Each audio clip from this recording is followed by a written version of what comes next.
सहना भवतु सहनौ भुनक्तु सह वीर्यङ्करवावहै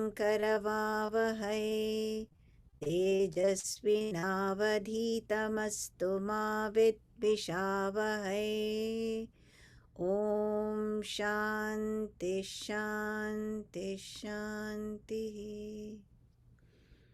वसुदेवसुतं देवं कंसचाणूरमर्दनं देवकी परमानन्दं कृष्णं वन्दे जगद्गुरुं समस्तजनकल्याणे निरतं करुणामयं नमामि चिन्मयं देवं सद्गुरुं ब्रह्मविद्वरम्.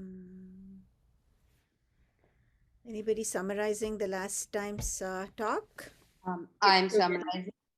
Yeah.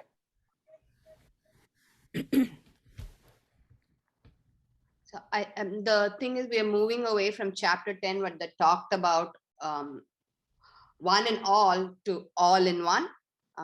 So I think this this chapter is looking at the totality of the experience, not life in fragments and silos, which is what we've been experiencing and we've been seeing, but try to think of it as a much more of a continuous cycle, and to do our own duty based on that, and to look at the to recognize the commonness and the oneness in all of us.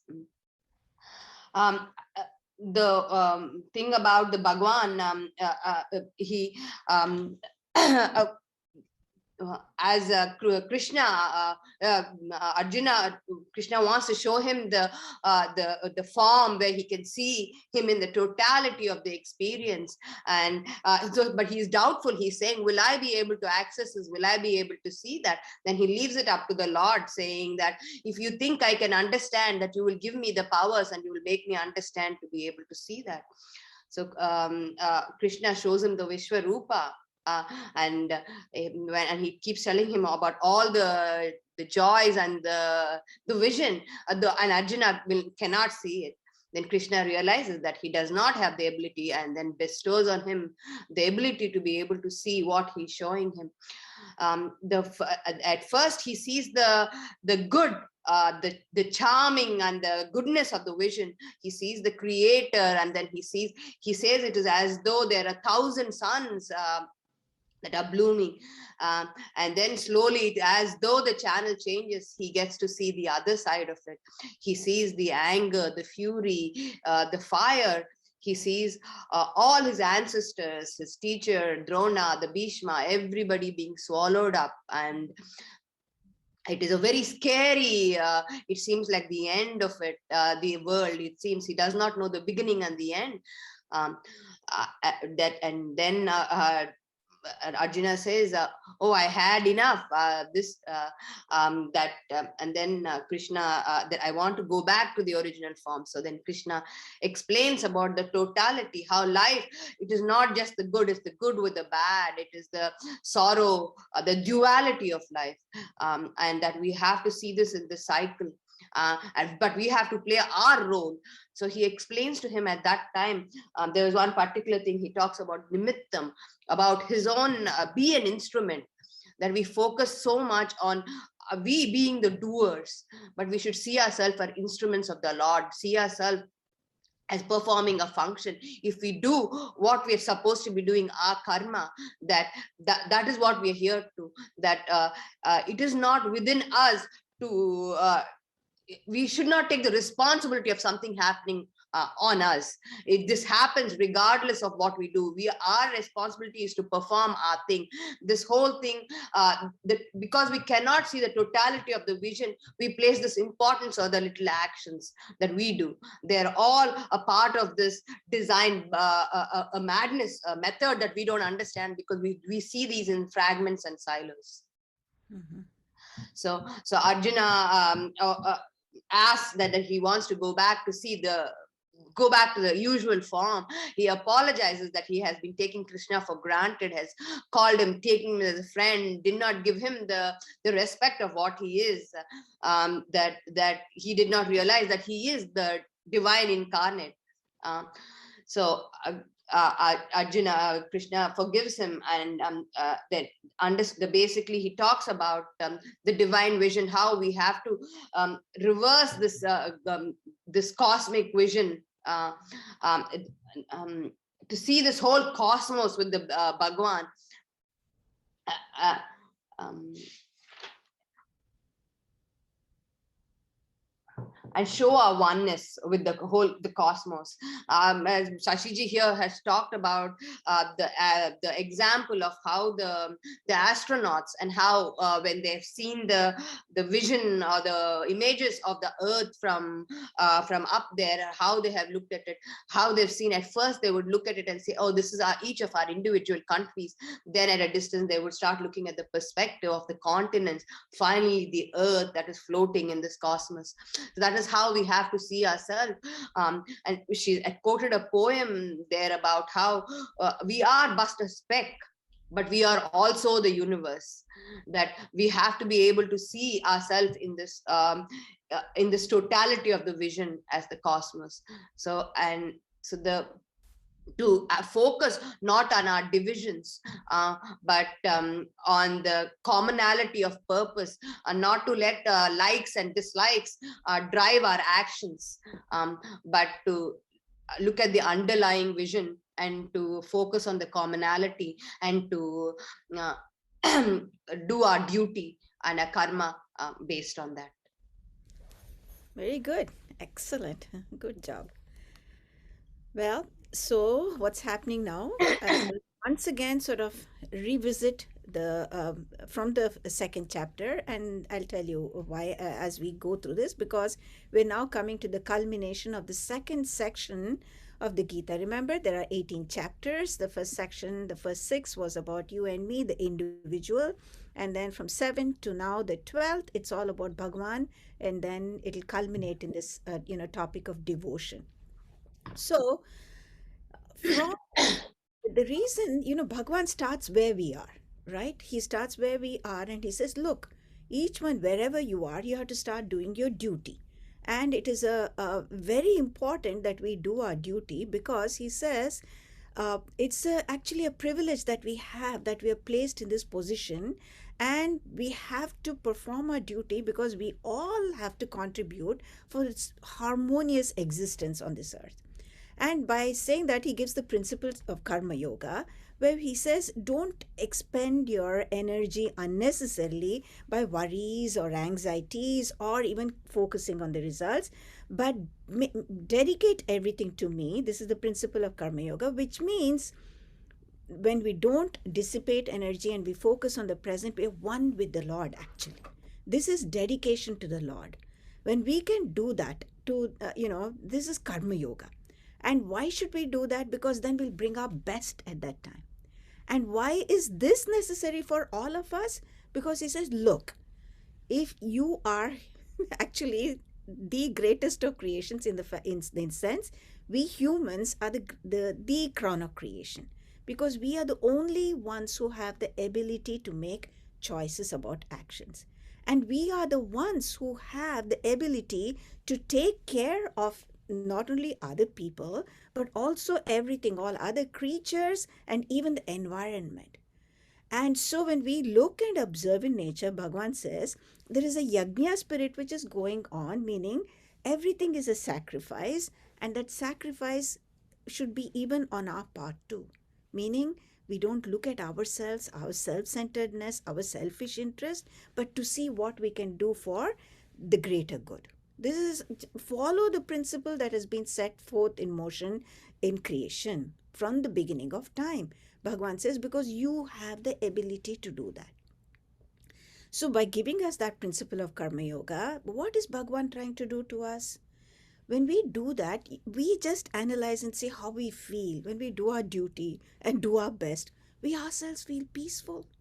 We ourselves feel, integrated. We ourselves feel calm. We ourselves feel happy.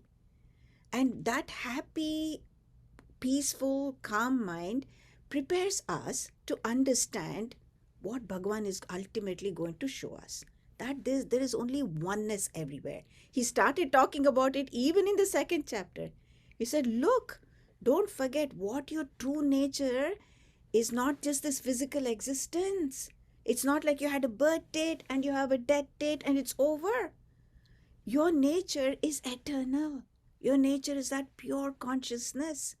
So, when you realize that with this quiet, pure, calm mind, by doing what you're supposed to do, looking at everything and learning and treating everybody and everything in around you properly, what happens is you will come to understand that your true potential. That is your true potential. And you strengthen it by meditation. So this was the sixth chapter. So Bhagavan gave us karma yoga, why we should do karma yoga, why we have that responsibility to do karma yoga, and with that, what's going to happen to you when you understand your true nature, you strengthen it with meditation. In meditation, you assert your true nature. This is what we have to do. So when that is over, now Bhagavan shifts the channel starting from 7th chapter, and he's talking about who God is. Because when we think of God, let us accept it. The minute we say God, we either think of our Ishta Devata in our mandir, or we think of the Lord in a temple, or immediately say, God, where are you? Looking as though God is such a remote entity, right? Who is dispensing judgment and, punishing some and, giving great gifts on somebody. This is the common idea of God. And to an extent, we also had thought of it in that way. But Lord Krishna is shattering everything, shattering all our preconceptions of God by saying, look, there's only one source, that pure consciousness, infinitude principle, Satchidananda Brahman. From that alone has come everything. Because he says in the 7th chapter, I'm going to give you knowledge and I'm also going to give you wisdom, right? He says that. And when he says that, he says, you will understand that God's principle, because there's only one source, everything has that as the underlying substratum support. Everything. Be it a stone, be it a blade of grass, be it a tiny creature, or be it this human, or even devatas. The underlying principle is this pure consciousness, which is a support for everything as existence. It's in everything. Now, Bhagwan wants us to keep on expanding our vision because he says you can do it. When you expand your vision, when you understand the potential in you, you rise to that true potential in life, you'll be able to bring out the best. And when we can do that, so it's nothing to do with a man or a woman. This is what we have to understand.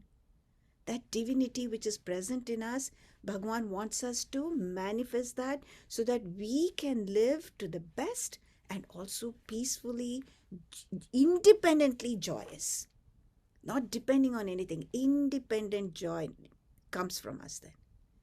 So Bhagwan is in this, continuing in the second section of the Gita, he not only shows Arjuna, just as Sujana has mentioned, all the vibhutis, all the glories, so we can bring to our attention when we see different things, this is the Lord, so that we can keep our awareness in that, but in the totality also, everything's included. Nothing is excluded. When that starts becoming our it comes to our awareness, just like what happened to Arjuna at that time, all we can feel within our heart is love for that totality, love for that Lord. Because you think, here we are, we have a physical body with so many different parts, right? So many different organs, each doing something else different. My heart is not behaving like my liver, it's the kidney is not doing, my hand is not doing what my leg is doing. Each one does different things, look different, but they're all working together as a harmonious unit, and we look at the whole thing as one. Similarly, when we understand is that only one principle, everything looking different, but there's that one principle alone everywhere. This is what Bhagavan Krishna wants us to rise our vision to. And when we can understand the true potential everywhere and within me and that oneness, can you imagine that feeling of harmony, that feeling of peace as we interact in this world, that feeling of strength, that feeling of fearlessness that there's nothing else apart from me. Can you imagine? This is manifesting divinity, and this is where Lord Krishna is taking us in this Gita. He does not want all of us to remain as hapless, limited creatures, feeling like I'm this, I'm this. No, you are this greatness itself. So then, if each one of us slowly start bringing this into our lives, life will be just an incredible, beautiful experience for all of us. We'll play the game of life to our best ability. So at this point, what has happened? Arjuna has seen the Vishwarupa Darshana. He is overwhelmed with love. So after this Darshana, after seeing this, form of the Lord, cosmic form, what has to come is bhakti, that love for the Supreme Lord, that love for this oneness which is everywhere. That is what's going to come forth. And so starts the chapter 12, which is called the Bhakti Yoga. Okay. Now, Arjuna has a question. Arjuna, in this session, okay, what we are going to, of course, cover is this topic of devotion. And again, please understand, Bhagwan is going to take our mind to a different level as far as devotion is concerned. So keep that in mind as we see these various aspects. Arjuna, of course, starts with a question where he's saying, you know what? Should I meditate on this understanding that I have your Satchidananda Brahman? That means your pure consciousness, existence, all pervading infinitude. That means no form, nothing, right? Because infinitude, what form? That you get this only through jnana, through knowledge. So is that path better? Or this what I'm used to, that murti, that Lord form with the Lord, that one, if I can pray to that, is that better? Which path is better for me? Because you showed me both. You showed me totality and you showed me all these manifestations. So which one is better path for us then? Huh? And so Bhagwan says, look, there are certain essential qualities, whether you follow jnana or whether you follow this, following bhakti marga, devoted to one form, right? He says, I'll tell you those traits which has to be there in everybody. Then we have to make certain adjustments within ourselves as we move on this path of bhakti. And so there are some levels of practice which Bhagwan will give us. Because ultimately, please, all of us should understand, Bhagwan does not want us to leave, our idea of Bhagwan in the mandir or in our altar. Meaning, we just should not think that is the Lord. He wants us to bring our vision of Bhagwan everywhere in all our interactions with everything. Don't leave Bhagwan in the mandir. Don't leave Bhagwan in your puja room. That vision of the Lord should be brought into everything. So this is the ultimate devotion. So ultimately, jnana, bhakti, there's no difference. Huh? You might say, I see my Bhagwan everywhere, or you say, I see oneness everywhere. Doesn't matter. So Bhagwan is going to lift our vision of devotion also to another level again. He is just not leaving us where we are anymore. He wants us to rise. He wants us to shine. And of course, he will give some qualities of a perfect devotee. These become examples for us to follow. So let us see what Arjuna asks, and we'll move from there. Arjuna Uvacha Arjuna Uvacha Evam Satatayukta Ye Evam Satatayuktaye BhaktastvamParyupasate Bhaktastvang Paryupasate Ye Chapyaksharamavhyaktam Ye Chapyaksharama Vyaktam Tesham Ke Yoga Vittamaha. Te Sanke Yoga Vittamaha. So Arjuna says, Bhagwan, tell me, should we meditate on that formless, all pervading, unmanifest one without any qualities, whose pure consciousness, infinitude. Is that better? Or Lord with qualities, attributes, the Rama with who follows Dharma, Devi with her Shakti, or Hanuman with his qualities, right? That form that we're devoted to, is that better? Which one is the better thing, right? So Bhagwan, of course, says there's no difference, because ultimately it says only oneness everywhere. That one essential truth is everywhere. So it doesn't matter. You look at your personality, what suits your personality, you follow that, because both of these type of devotees will come to me alone. Bhagwan will reassure and will tell him. But of course certain paths will be used, easier for certain personalities, and certain paths will be difficult for them. So it's okay. Nirakara, Saguna, Sakara does not matter. What becomes, and I'll just mention everything, I just want you all familiar with certain terms. At least you heard of this form, pervading Lord, who has no qualities, who has no form. Consciousness has a form? No. Infinitude have a form? No. We know that, right? And also, what qualities can be there for infinitude? Nothing. So that infinite pure consciousness, which is always there, that's why it's called existence, that's why it's also called eternal, that is the ultimate truth, which is called Brahman, indicated by the term Brahman, Sat, Chit, Ananda. So that is called Nirguna, Nirakara, the first one. Okay, Nirguna means no qualities. Infinitude, consciousness, no qualities. Nirakara, it is formless. It is everywhere. That's the ultimate truth. Okay. Now, the term God that we use, and which is used in most religions, is the God we say who's omniscient, omnipotent, omnipresent. Meaning, right away, when you say omnipotent, omniscient, it means there are qualities already. With that qualities, this entire creation has come to manifest. This, it's sustained into it, it'll go ultimately, right? So now when the qualities are present, you say it's sa guna, with qualities. But again, it's all pervading, has no form. So this God entity that is referred to in all religions is all pervading, omnipresent, but has qualities, omnipotent, omniscient. It's the same Brahman, but expressing now, expressing with its qualities.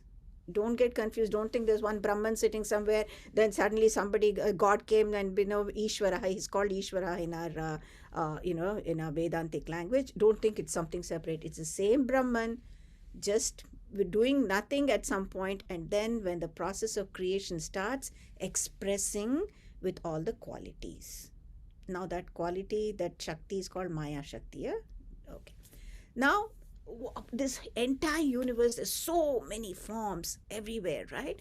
That is called as Virat, entire creation. Now that is Saguna Sakara, all the things that you see, everything. That's called Virat. And then finally, the forms of God that we are so familiar with, our Rama, our Krishna, our Hanumanji, our Devi, any of the forms which are Saguna, they have qualities, they also have a form. They appear limited, in the sense Rama is Rama, Krishna is Krishna, right? They feel limited, but of course the underlying basis even for them is that Satchidananda. So Brahman, ultimate reality, Nirguna, Nirakara. Very hard for us to comprehend that. That's the ultimate truth. God, as we all mention in all our religion, in all religions, has qualities, but has no form, all pervading, ultimate God. Then manifestations is all God too, because it's come from the same source. That's Virat. And then we have these individual forms. That is the Saguna Sakara that Arjuna is asking about now. Is it better to meditate on the extreme Nirguna Nirakara, or is it the Saguna Sakara that I No, I'm very familiar with. He's asking. But Bhagwan will say, doesn't matter whether it's Nirguna or Saguna, where is your mind? I might be sitting and saying, I'm meditating on this Nirguna Nirakara, but happily thinking about a trip to India, right? It happens. So mind should be absorbed. Or I might be sitting in my puja room, but thinking of my business. So where is the state of mind? So nothing is inferior or superior. Where is the state of mind? So to get to a destination doesn't matter whether you take a car or whether you take a bus, but you have to get there, and for that you have to have this single pointedness, is what Bhagwan is going to stress anyway. So next sloka, we'll see Bhagwan says what is important is this. Shri Bhagavan Uvacha श्रीभगवानुवाच Maya Veshya Mano Ye Mam मय्यावेश्य मनो ये माम् Nityayukta Upasate नित्ययुक्ता उपासते Shraddhaya Parayopetaha श्रद्धया परयोपेताः Te Me Yukta Tamamataha. ते मे युक्ततमा मताः. So he says, look, these conditions are needed in a devotee. You need to have these things. First, you should have love. Second, you should be disciplined. And third, and most important, you should have faith. These three are needed whether you're doing meditation on the unmanifest or whether you're praying to your Ishtadevata. For both these paths, these three basic things are needed. You should have love for me. You should have love for God. You should have love for whatever. If, for example, if you don't have love, can you do anything? Can you do anything with consistency? You cannot. You might start, you'll say, oh, I want to do this, I want to do that. But then if you really don't have love for it, you cannot. So, and how would you get love for it? The more you know about something, the more your love will increase, right? So, Bhagwan is trying to tell us, don't blindly pray or don't blindly sit at the seat of meditation.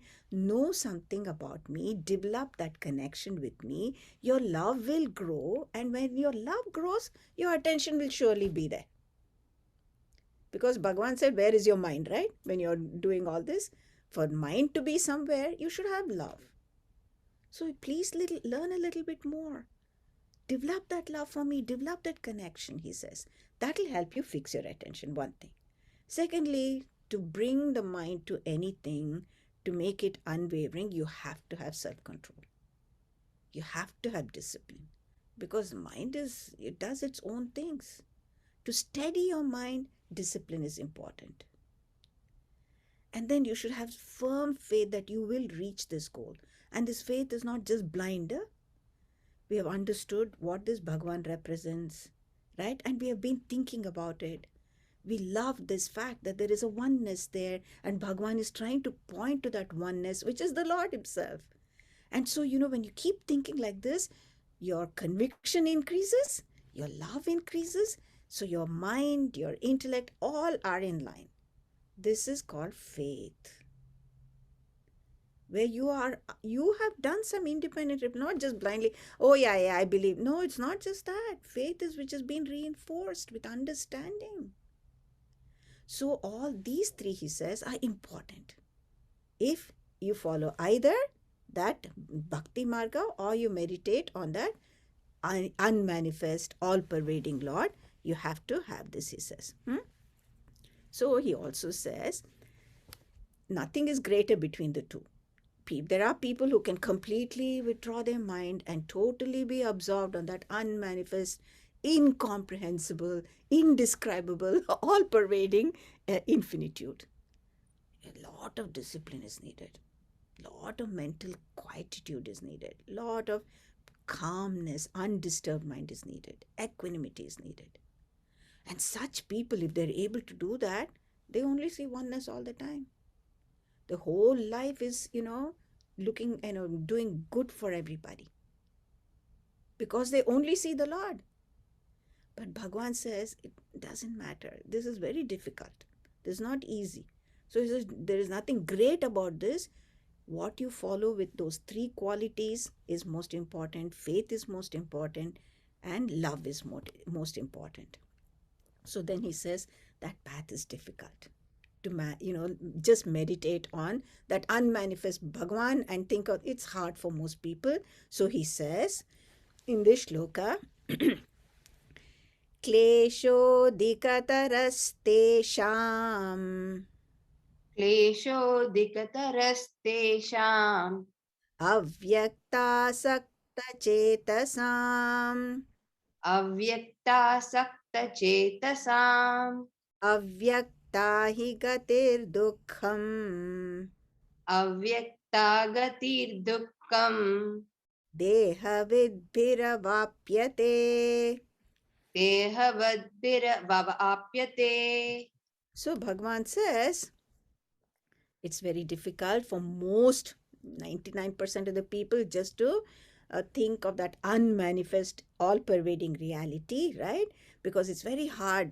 We are very used to tangible things. We want to see, we want to feel, we want to touch, and then we can have connection.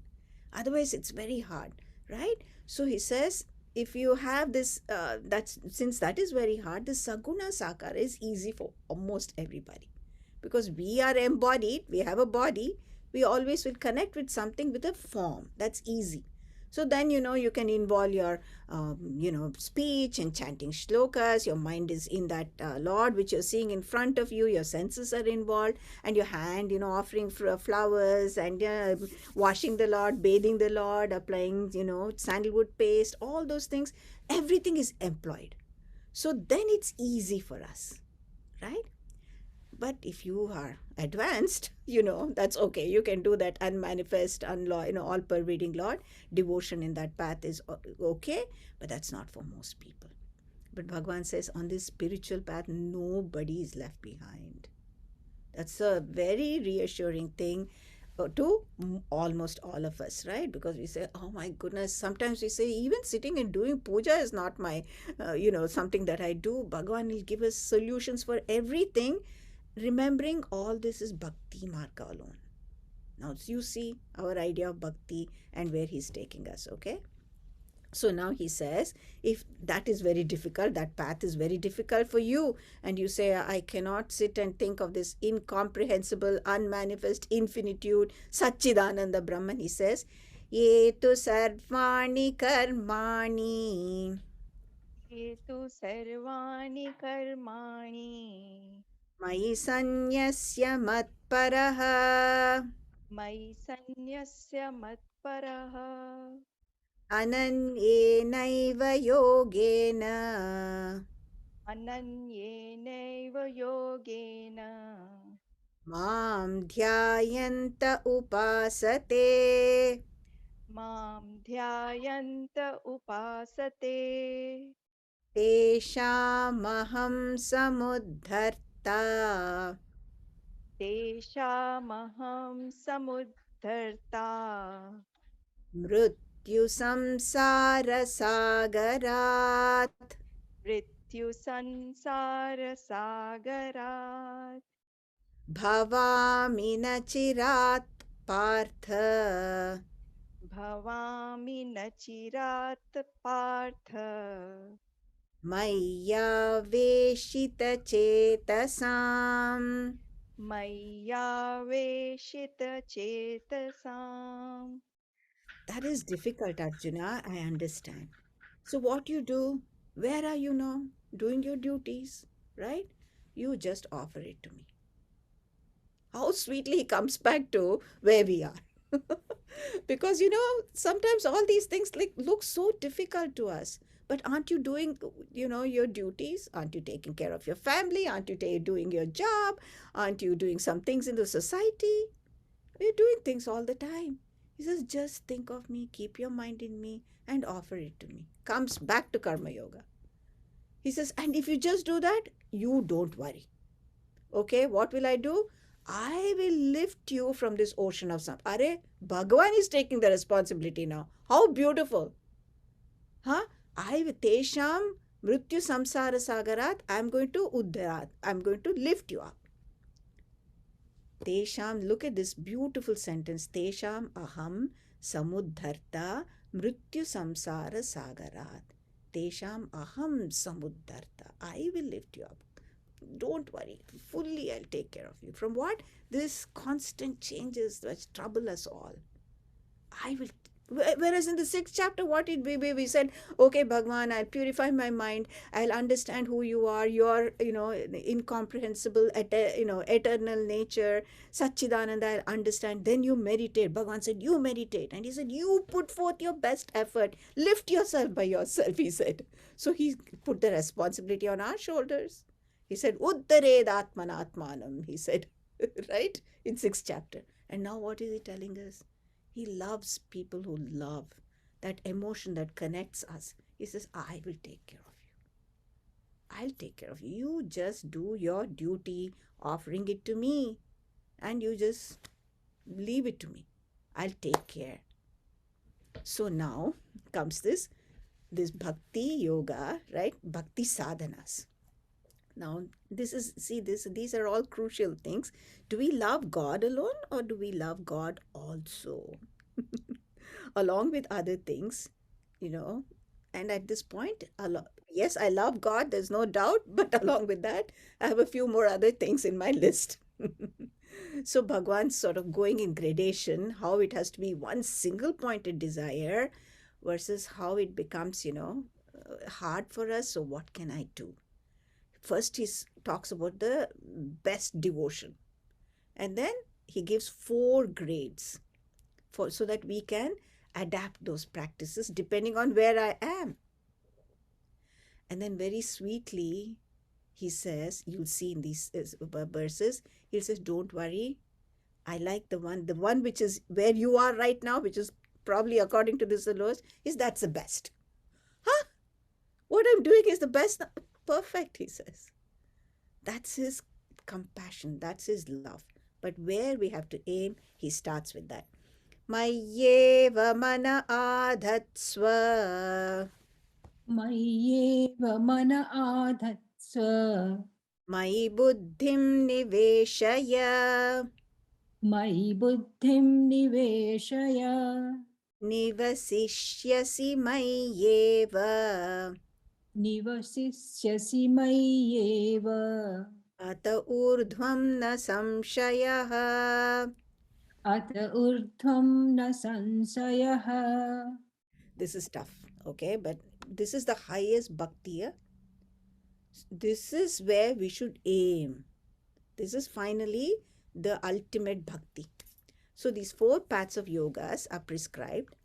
Each succeeding, the succeeding one is easier than the previous one. Now, first one is almost Jnana Yoga only, where our mind, intellect should be totally aligned, meaning there should be no conflict. If our buddhi says, come on, follow this, our mind obeys. The mind does not say, no, I don't want to do it, because we learned something. That learning skill in us is the buddhi, where knowledge is assimilated. But we have our mind which wants to do what it wants to do. So, but they both are in line.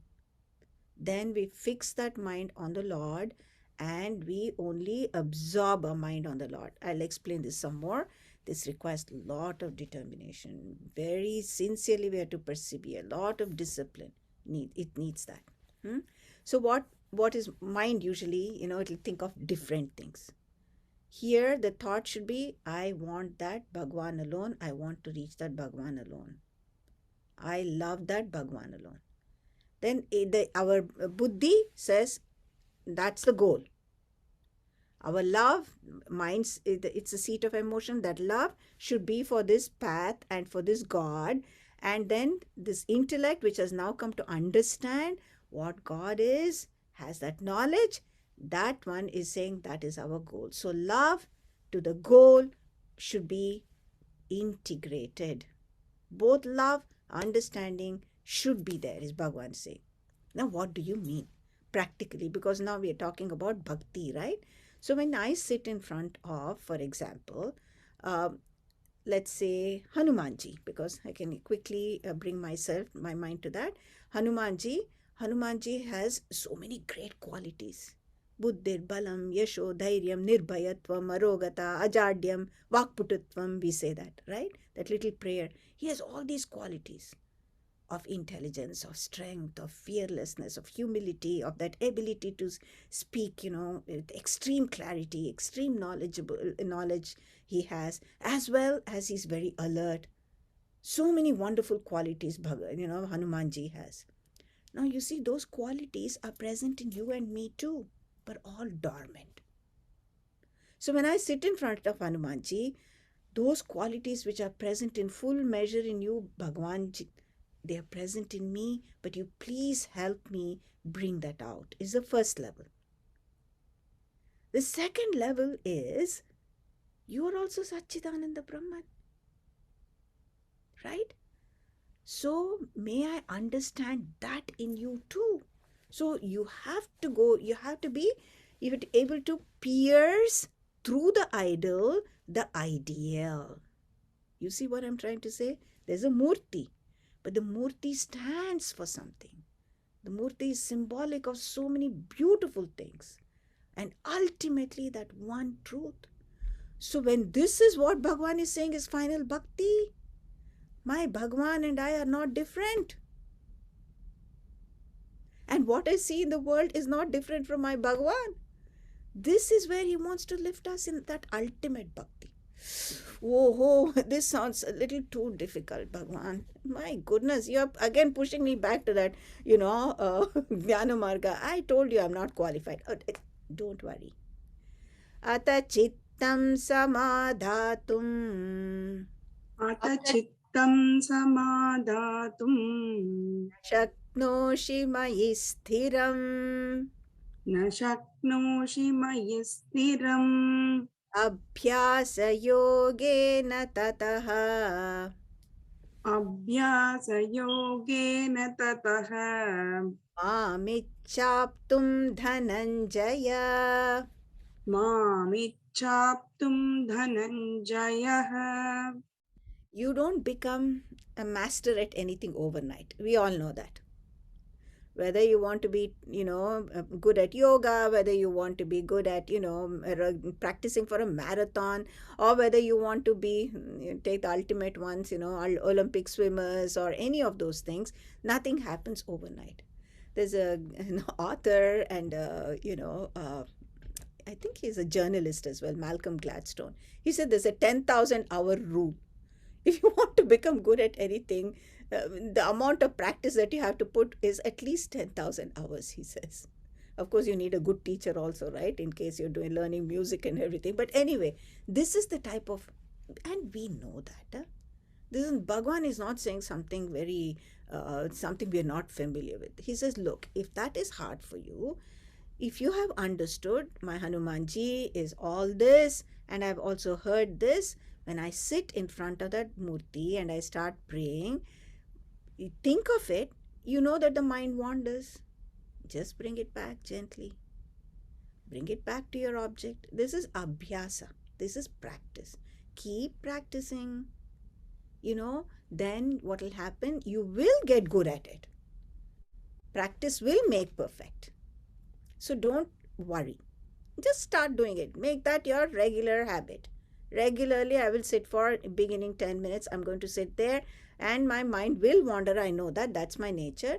But I remember what my Hanumanji is. I'll bring that back.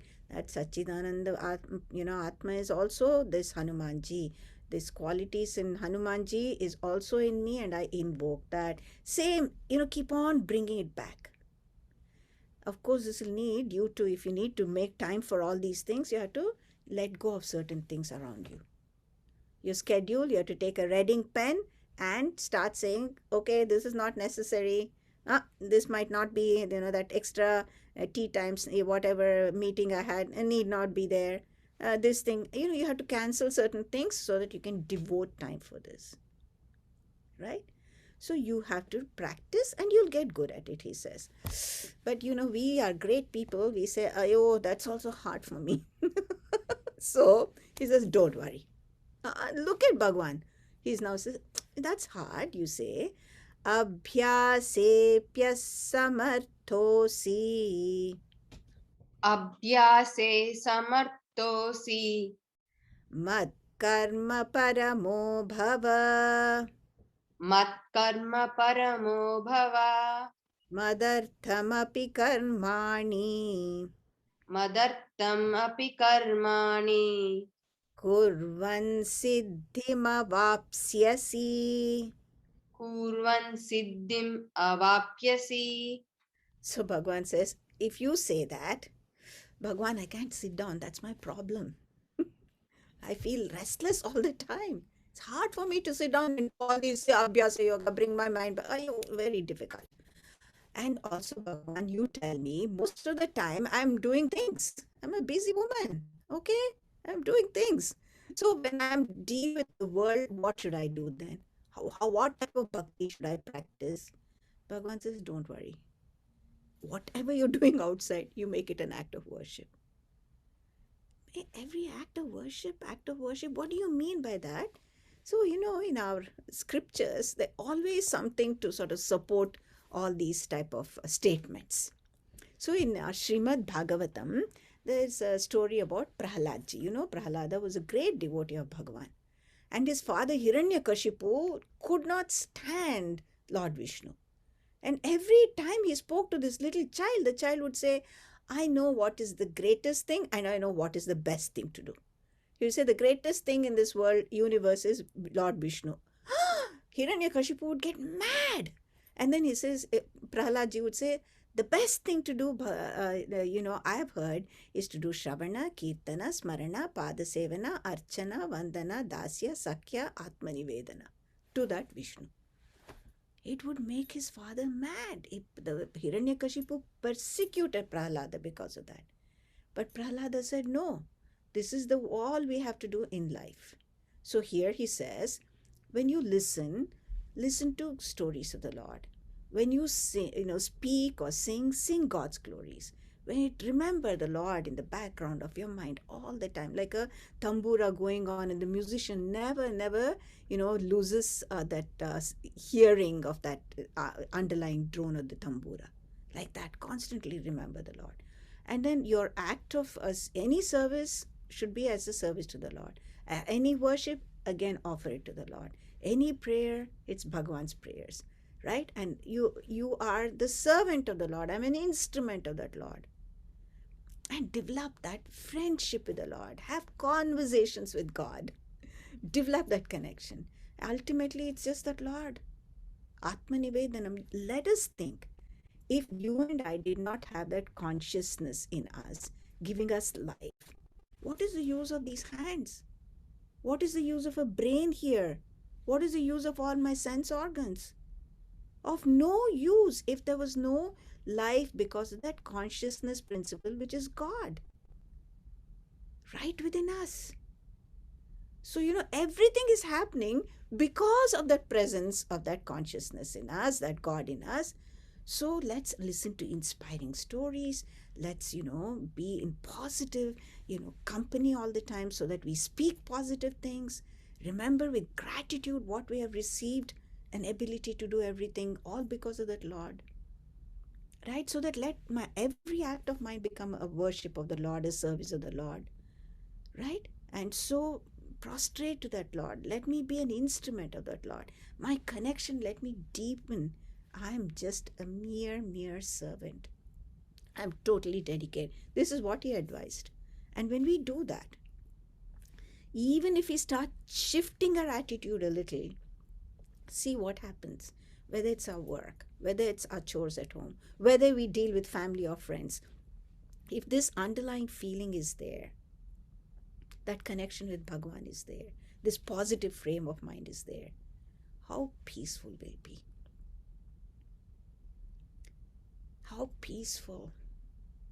All our conflicts go away. all our disturbances get completely reduced. Our ego, which wants it's my way, I like it this way, it'll calm down so much. We truly become instruments of the Lord. So Bhagavan says, you do that, make every act of worship. Of course, there are people who'll say even that's difficult. And Bhagavan knows that. He knows that. He says, how can I remember you, Bhagavan? Come on. People say. So he says, don't worry. This is now the what looks like the easiest and the what looks like most beginner stage. Let's not call it inferior. The beginner stage. Okay, so let's see what he says. This is the fourth one now. Ataitatapyashaktosi अथे तद तदप तदप्यशक्तोऽसि कर्तुं मद्योगमाश्रितः कर्तुं मध्योगमार्षितः सर्वकर्मफलत्यागम् सर्वकर्मफलत्यागम् ततः कुरु यतात्मवान्. ततः कुरु यतात्मवान्. Yes. So now you think, Bhagavan what is he telling? Look, any action you do, right, has to bring some result. That result can be something tangible, right, that you can experience right away in the sense of material things, or it can be something mental. You just feel happy. That joy might come for you. That's also a result. Or it might be just satisfied. Huh? When you do your expect some of the things, you might get something you see, want, or you might feel joy. I'll think, or I'll say, I'll be so satisfied when I do. He says, you stop worrying about that. Don't focus on future results, because this is called giving up fruits of action. Meaning, don't dwell, you just put forth your effort. Because you said, I can't remember you, Bhagwan, when I'm doing my job and all that. It's so hard all the time to think of you. He says, don't worry about future. You are doing your duty, you just focus on the present.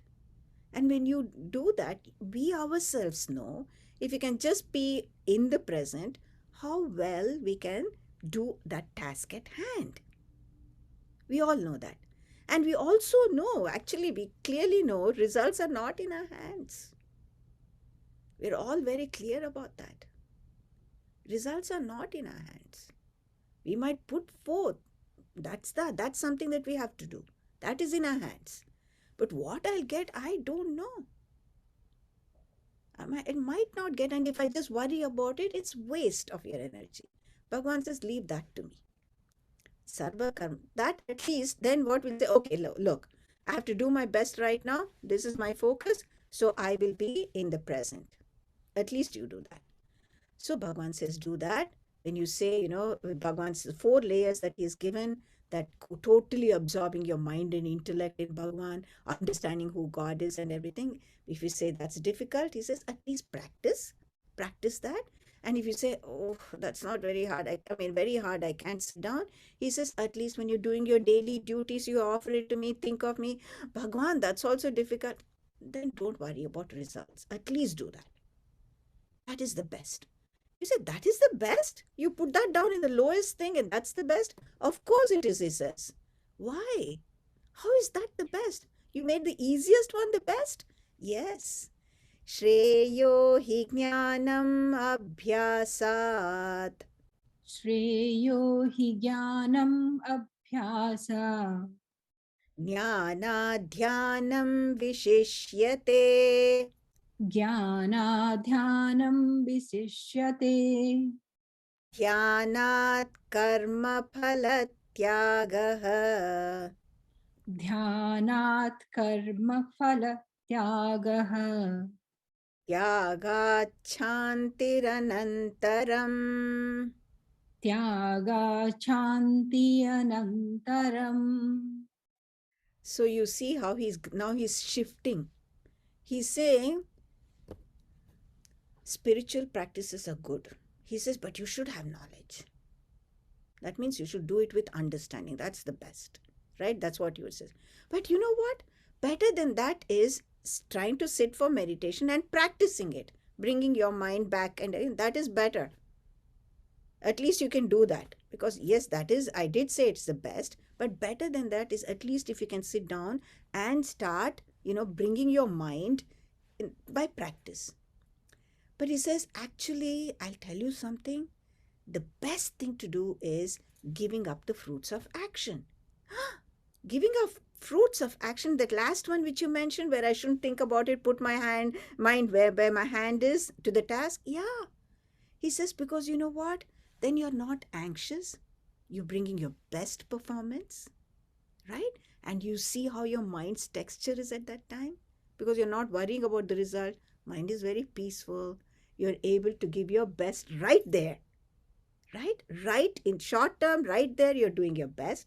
Mind is peaceful. That same peaceful mind will lead you to all these things. Can you imagine how he's making sure that we do what we can do where we are? Okay, Bhagwan, I know results are not in my control. So you know what? I'll do my best at the whatever work that comes to me, I'll do my best. That's all he wants us to do. Because he knows that is the step of the ladder which will take you to the other steps. Because a quiet mind is the most important requisite. Only when we have a quiet mind can we bring even any other things into our lives. Agitated, disturbed, always worried, anxious, nothing will be possible. So Bhagavan wants us to take the first step on the ladder, because he says that will take you to everything. So that is the best.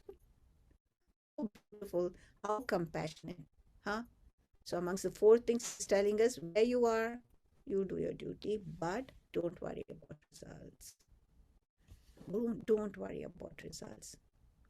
And having said that, he now talks about, he gives an examples and he brings out all the qualities of a devotee. And the qualities of a devotee are given because it's again Bhagwan's compassion, so that we can sort of see something practical, right? If we can see somebody who is exhibiting these qualities, then we say, I love that. Look at the way they behave, or look at the way they deal with things. We connect. Say they can become our role models then. Then we can strive to be like that. We know this in life. All of us do that, starting from a little kid. So Bhagwan will give us examples so that we can recognize, and so that we want to emulate them. They become our role models. In our Sanskrit, there's a very beautiful saying which says, Siddhasya lakshanani sadhakasya sadhanani. The qualities of a Siddha Purusha, person who has already become perfected as a devotee, will become some examples for us to follow. That's something that I would want to emulate. So I'll stick on to it and I'll do it. So about 36 qualities of a devotee are mentioned. Even one we pick up and follow, others will fall in place. So now Bhagavan says, these are all the qualities that he's mentioning. Obviously, I'll not be going into every one of them, but just let's start and I'll list them. We can read about it later. But Bhagavan says, Adveshta sarvabhutanam अद्वेष्टा सर्वभूतानां Maitrah karuna eva cha मैत्रः करुण एव च Nirmamo nirahankarah निर्ममो निरहङ्कारः Samadukha sukha kshami समदुःखसुखक्षमी Santushta satatam yogi सन्तुष्ट सततं योगी Yatatma drudha nischayah यतात्मा दृढनिश्चयः Mayyarpitamano buddhihi मय्यार्पितमनो बुद्धिः Yo madbhakta same priyah यो मद्भक्त स मे प्रियः He keeps saying, Yo mad bhakta same priyaha. Oh, this devotee is so dear to me. Hey, Bhagwan, what's so great? If somebody loves you and you say, I love that person, what's so great, Bhagwan? He says, oh, no, no, no, no, no. This devotee I'm talking about is convinced of two things. One, understands that everything is a manifestation of my Bhagwan. And also understand I am not different from that Bhagwan. This is the perfected devotee, okay? So that oneness is there, universal sense of oneness. So he begins by saying this person does not hate anybody, is a friend to all, is very compassionate, forgiving, right? Because he sees the Lord everywhere. He sees the same me everywhere functioning differently. Sometimes I'm in a happy mood, sometimes I'm in a bad mood. Do I get mad at myself all the time? No. I accept me as I am. So he accepts because he can see that underlying oneness. So everything is coming from understanding that oneness. Otherwise, it's hard to understand the devotee lakshanas. The basic thing is knowing that oneness is everywhere. It's like the Sthita Pragna Lakshana we saw in chapter 2. Bhagavan brings these things back to our attention over and over again so that they become examples for us to follow. So this Bhakta Lakshanas, we have to remember not to just see, does this person have any of these qualities, but what we want to cultivate in ourselves, right? And if somebody says, I don't care about being a bhakta, do you want success in life? Everybody will say, yes, I want success in life. There might be some other people who say, I don't even care about success. But do you want to be peaceful and happy? Okay, I want that. For any of that, right? Even just that basic happiness too, this is important. We can't be hating people because I see what the texture of our mind is when we don't like something or when we don't like somebody. Such an feeling of gadbad going on your head. You don't want that, right? So 36 qualities are mentioned. You can look at it, you can study in the Gita, but they're beautiful things, and you see understand them as well. Not this person has all these qualities. For us, even one or two we practice with sincerity, you see, others will slowly fall in place. Others will slowly fall in place. So many beautiful qualities are mentioned. You can look up any Bhagavad Gita text, and these 36 qualities are for us to look and see what we get attracted to, what our personality gets attracted to, so that we can try to follow that. Try to follow that. And it will happen. Bhagwan's promise, it will happen.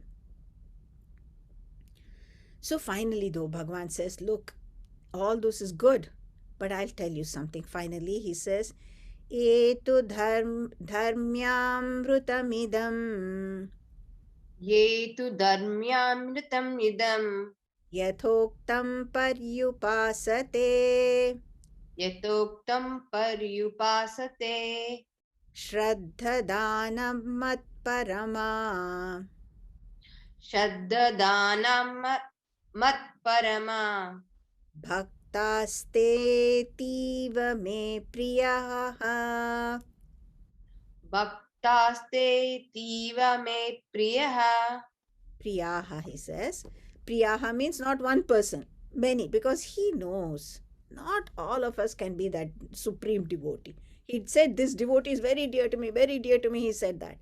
But now he says, all these devotees are very dear to me. Huh?